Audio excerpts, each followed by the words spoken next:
Buenas tardes, mi nombre es Diana Michelle Vázquez Hernández. Soy estudiante de la licenciatura en Ciencias de la Educación y actualmente estoy en el sexto cuatrimestre. El día de hoy tengo el placer de entrevistar al licenciado en Psicología Pedro Castillo Paredes, con énfasis en Psicología Organizacional, egresado de la Universidad Autónoma del Estado de Hidalgo. Nuestro invitado también cuenta con una formación en Filosofía y Tecnología, con 7 años de estudio, y actualmente está cursando una maestría en Administración de Negocios y Gestión Empresarial. Muchas gracias por estar con nosotros hoy. Tus órdenes, Diana. Bueno, el día de hoy tenemos el tema que es la adolescencia y la sexualidad, que sabemos que la adolescencia es una etapa crucial en el desarrollo de cualquier persona, marcada por numerosos cambios físicos, también emocionales y sociales, y uno de los aspectos más importantes y a menudo más complicados en esta etapa es la sexualidad. Y bueno, pues a través de esta entrevista buscaremos entender mejor cómo se define la sexualidad en la adolescencia, los cambios que la caracterizan y el papel fundamental que juega la educación sexual en el desarrollo de los adolescentes. De primera mano me gustaría preguntarle cómo definiría la sexualidad en la adolescencia y qué elementos considera que la componen. Ok, mira, gracias por la invitación, gracias por la oportunidad que me brindas de compartir este espacio contigo. Y creo que hablar de la sexualidad en la adolescencia es un tema muy importante, de mucho valor, porque es justo en este momento en la adolescencia donde comienzan cambios significativos, no nada más en el factor sexual, sino también en el factor psicológico, social, familiar, académico. Y es un momento en el que la persona se enfrenta, e incluso podría decirte que se enfrenta a sí misma. Este choque, porque es un cambio radical de un tema de infancia, el cambio hacia la adolescencia, la niñez, la infancia, y obviamente el niño, el adolescente, ya en este caso, comenzando el proceso por medio de la pubertad, comienza a sufrir este tipo de cambios. Cambios que van, repito, desde lo físico, lo sexual, lo intelectual o lo cognitivo, y de esa forma pues él va teniendo pues un panorama diferente a lo que él era.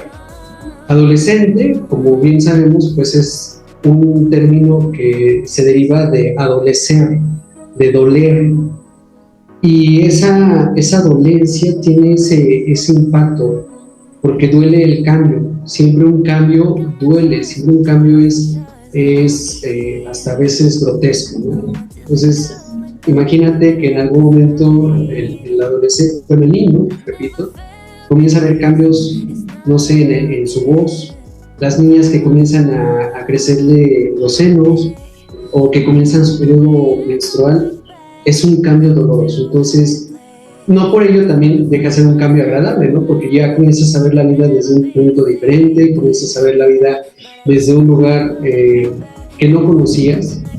Hablando académicamente, el enfrentarte a la secundaria, pues es un panorama diferente. Conoces nuevas amistades, conoces nuevas técnicas y formas de estudio, y eso pues a ti al adolescente le favorece también en su crecimiento personal. Así es. Bueno, ¿qué cambios físicos y emocionales caracterizan esta etapa en relación con la sexualidad? Mira, hablando de los cambios físicos, si lo diferenciamos entre hombre y mujer, en la mujer pues comienza, lo decía, el crecimiento de los senos, el redondeamiento de las caderas, comienza el proceso de los ciclos menstruales, comienza el crecimiento también de las nalgas, del trasero, y comienza también el crecimiento de vello facial, vello en las axilas, vello en el pubis, y también el crecimiento la modulación de voz comienza con la mujer. En los hombres viene el ensanchamiento del tórax, viene el cambio de voz, también el crecimiento facial, axilar, púbico, comienza, viene el cambio con la voz, también la voz es algo que podemos ver a los jóvenes que de repente parecen al gallo Claudio, Precisamente es por eso, ¿no? El cambio en ello. Los cambios emocionales, híjole, a veces pensamos y decimos, es que yo no entiendo los que tienen hijos adolescentes, es que yo no entiendo a mi hijo. Es que a veces no es necesario entenderlos, a veces es importante acercarse y ser empáticos. Porque, repito, lo mencioné en la primera pregunta que hiciste, Diana, es un cambio en el que ellos, creo y estoy casi seguro, que ni ellos mismos pueden conocer o ni ellos mismos pueden mediar. Entonces, al enfrentarte a un tema de que, pongo un ejemplo, uno de los cambios también físicos que sucede es el alargamiento de extremidades. Y podríamos ver que continuamente personas, adolescentes, estamos en la mesa y quieren tomar el vaso de agua y ya lo tiraron. Sí. No es porque sea por descuido, no es porque sea porque lo quieran hacer a propósito, sino que su cerebro todavía no alcanza a dimensionar la extensión que tienen en el brazo. Entonces, esa parte, a veces uno los juzga, a veces uno los critica, a veces uno los... no encuentro otra palabra, no sé... No los entendemos. No los entendemos, gracias. Y eso, pues imagínate que, es que no te fijas, pues es que sí me estoy fijando, pues es que ojalá me entiendas que no dimensiono todavía la distancia. Son todos esos choques emocionales.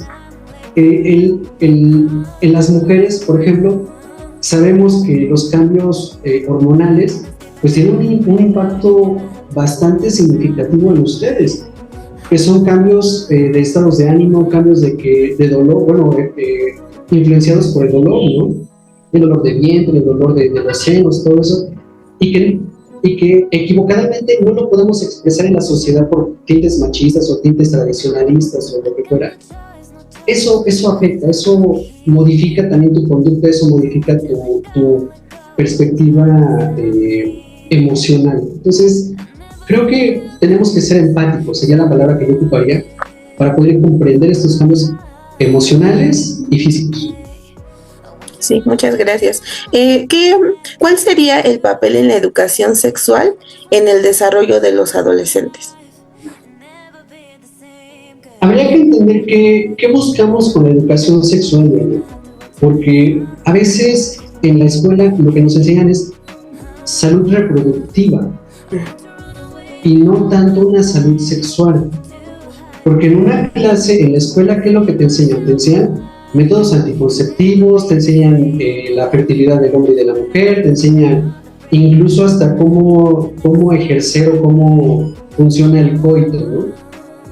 Pero no hay una claridad en lo que realmente es una educación sexual. Considero que tendríamos que comenzar primero por darle el nombre a las cosas que hay. Hablar de pene, hablar de vagina, hablar de menstruación, hablar de un coito, hablar de lo que fuera. Porque a veces, incluso hasta en las escuelas, tenemos tabús me da pena mencionar este tema, me da pena decir las cosas como son, me da pena algo que es tan natural. Sí. Y además de esto, viene de la mano el morbo. Porque, ¿cómo podríamos educar sexualmente a la sociedad? Porque es la sociedad. Entendiendo, por ejemplo, que si una muchachita en la secundaria, algo que para ella es nuevo, por ejemplo, se ensucia, se mancha, estaba sentada y de repente le llega el periodo, ¿y qué es lo que hacemos como sociedad? La criticamos, nos reímos, nos burlamos, en lugar de apoyarla. Por eso vuelvo al punto, tenemos que ser empáticos. Y la educación sexual en las escuelas tendría que comenzar por la empatía.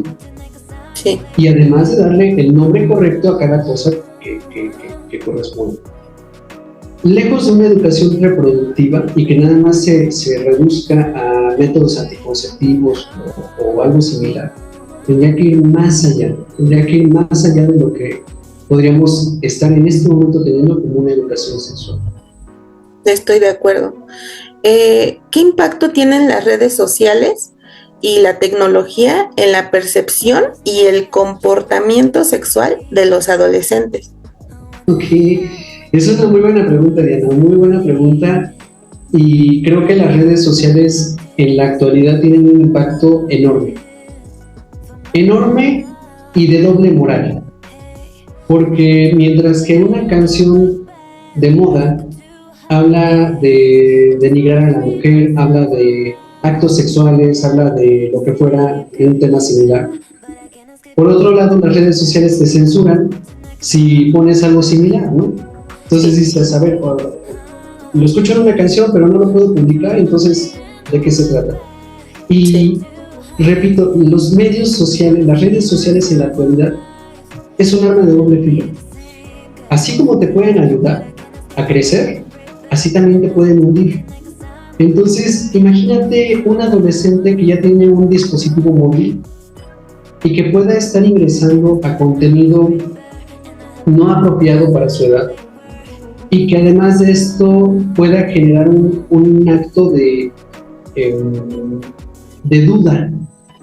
Oye, ¿por qué si yo estoy viendo en una red social que sucede esto, voy a experimentar, quiero experimentar si lo que la red social dice es cierto?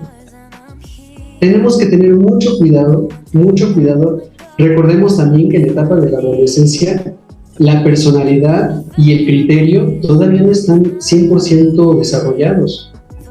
Todavía son demasiado vulnerables. Exacto, gracias. Y bajo cualquier circunstancia, bajo cualquier influencia, pues es fácil que se dejen llevar. Entonces, tienen un impacto, le pondría así, ambivalente. Ok. Y bueno, ¿cómo pueden los padres o bueno, los educadores abordar de manera efectiva la educación sexual con los adolescentes? O más bien, si me permite cambiar la pregunta, ¿tienen todos los padres la capacidad de abordar estos temas con los adolescentes? Yo creo que no, Diana. Yo creo que no, porque venimos de una sociedad cambiante. Y venimos en este momento, y lo hablo en plural, porque nuestra generación es una generación de cambio. Es una generación que ya no nada más se queda con lo que ven las redes sociales, o lo que dice mi papá, o lo que dice mi mamá, o los abuelitos. Anteriormente, las generaciones anteriores, tú lo debes de saber, o lo recordarás, que era lo que el abuelito decía, lo tenía que hacer el hijo, ¿no? Bueno, pues sí, el hijo. Y lo que decía el abuelito era ley.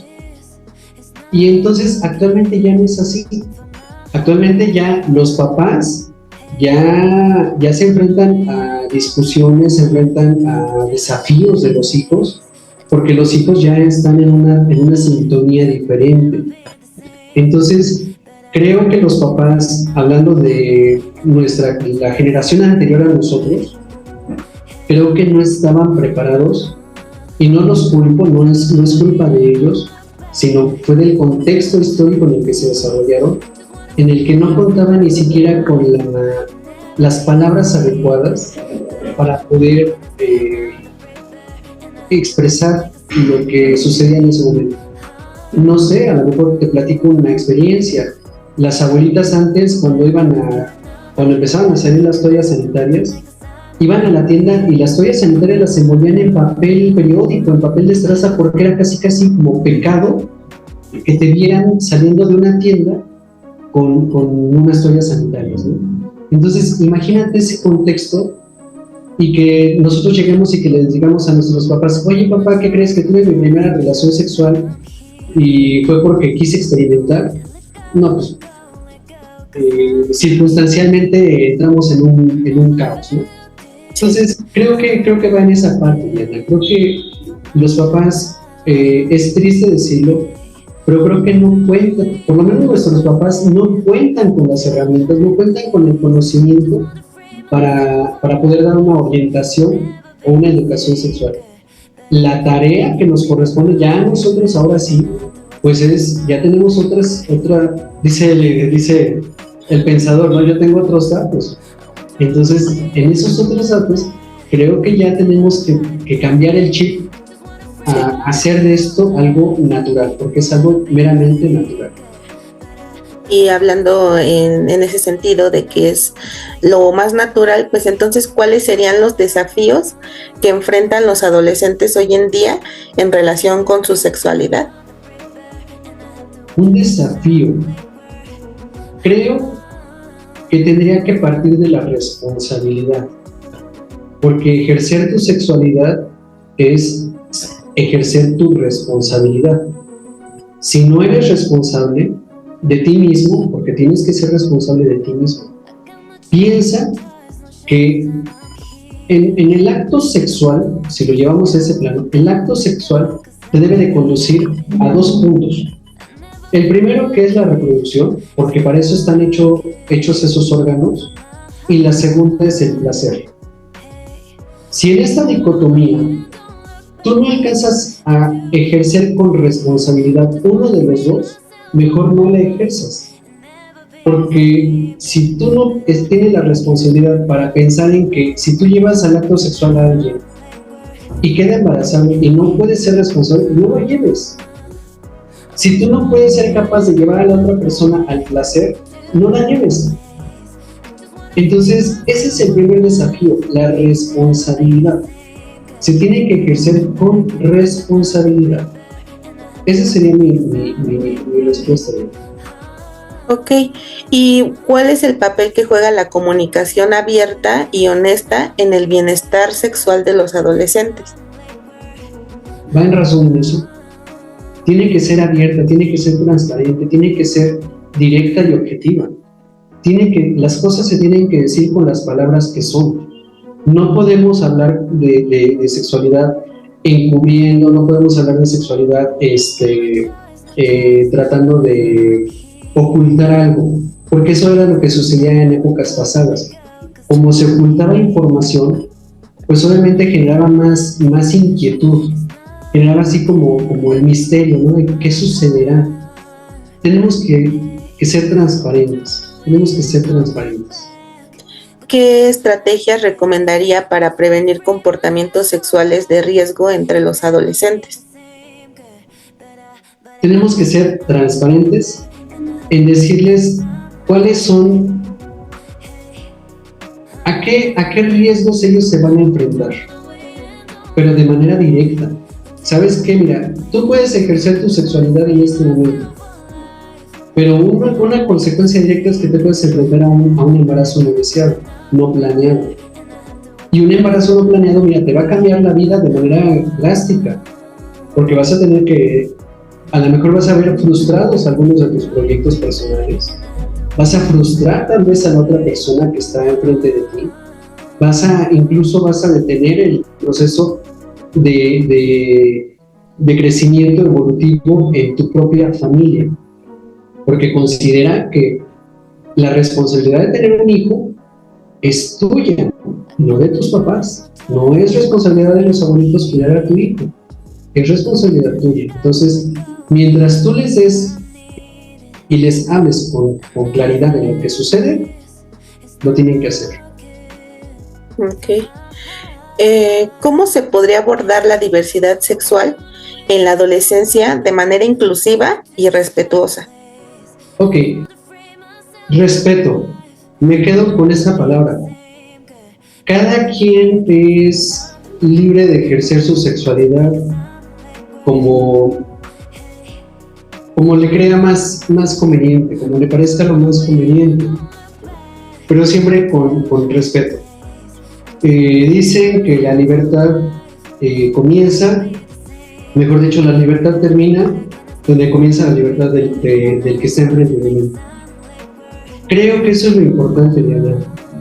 Podemos ejercer nuestra sexualidad como mejor nos parezca a nosotros mismos, pero creo que siempre tiene que ser con respeto. Hablando en psicología, cada quien tiene una forma diferente, y aquí mezclo un término, el amor. Creo que cada quien tiene una forma muy diferente, muy específica de demostrar y de experimentar el amor. pero siempre, repito, siempre tiene que ser con respeto. Si yo considero que algo no me parece lo correcto, porque a lo mejor mis principios, mi código de ética, mi formación familiar no me permite validar algo que yo considero incorrecto, o mejor dicho, validar algo incorrecto porque así me pareció a mí, o así me educaron, creo que tendríamos que hablar de respeto, mucho respeto. Si a mí no me parece, bueno, es a mí el que no me parece, no a la sociedad. Entonces, a veces tenemos que hacer caso omiso y simplemente darnos la vuelta y continuar con nuestra vida. Los juicios, los prejuicios incluso, son destructivos, son dañinos para la sociedad.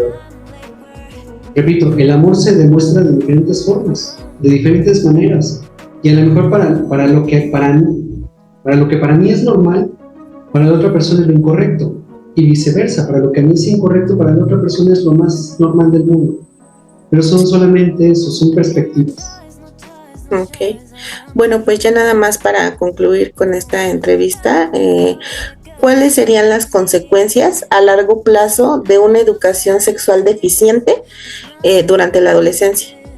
Ok, esa respuesta, Diana, te la respondería con todas estas preguntas que tú has hecho y lo que se ha desarrollado en esta entrevista. Una educación sexual deficiente es lo que nos está llevando a este punto. Repito, y no era culpa de nuestros papás, no era culpa de nuestros abuelitos educarnos así. Pero en este momento imagínate que alguien, un joven diga: oiga, maestro, me permite ir al baño porque tengo una necesidad de masturbarme, porque tengo una crisis de ansiedad. ¿Cómo lo tomarías? ¿Cómo se interpretaría? O lo que hemos platicado en alguna ocasión, ¿no? Es de noche y de repente entro al cuarto de mi hijo sin previo aviso y me encuentro que está viendo, que se está masturbando. A mi hijo, a mi hija, que a lo mejor entro a la habitación de mi hija y por alguna situación abro alguno de sus cajones y me encuentro algún dildo. ¿Qué sucedería? ¿Cuál es el tabú con el que yo me enfrentaría? ¿Cuál sería el código moral con el que yo juzgaría a mi hijo, a mi hija, a quien sea, ¿no? Entonces, a veces reprimimos tanto la sexualidad que nos lleva a este tipo de circunstancias, de llevarlo todo como algo negativo, llevarlo algo como algo, incluso en temas de religión, como algo de pecado, cuando en realidad la sexualidad tiene otra finalidad muy grande, muy importante en el contexto psicológico de las personas. Recordemos que la sexualidad, el ejercer la sexualidad de manera responsable, tiene beneficios para la salud. Y lo digo así, o sea, tener una relación sexual tiene beneficios para la salud, en muchos sentidos, emocionales y fisiológicos también. Una persona que no ha tenido una relación sexual, los estados de ánimo son diferentes, cambian, son irritables. Y una persona que ha tenido una educación sexual activa, o que tiene una vida sexual activa, su estilo de vida cambia. Lo ves más jovial, lo ves más joven, lo ves más dinámico, precisamente por esa dinámica. Pero es ejercerla, repito, de manera responsable. Así es. Pues yo también comparto las ideas que nos ha expresado en esta entrevista. Para mí ha sido un placer contar con su valiosa perspectiva en este tema tan relevante. Agradezco mucho su tiempo y sus conocimientos compartidos. Estoy segura de que esta información pues va a ser de mucha utilidad para aquellos interesados, ¿no? Que quieran saber un poco más acerca de la educación sexual, sobre todo en esta etapa tan crucial. Y pues muchas gracias nuevamente por su participación. Gracias a ti, Diana, por la invitación. Gracias, profe. De nada.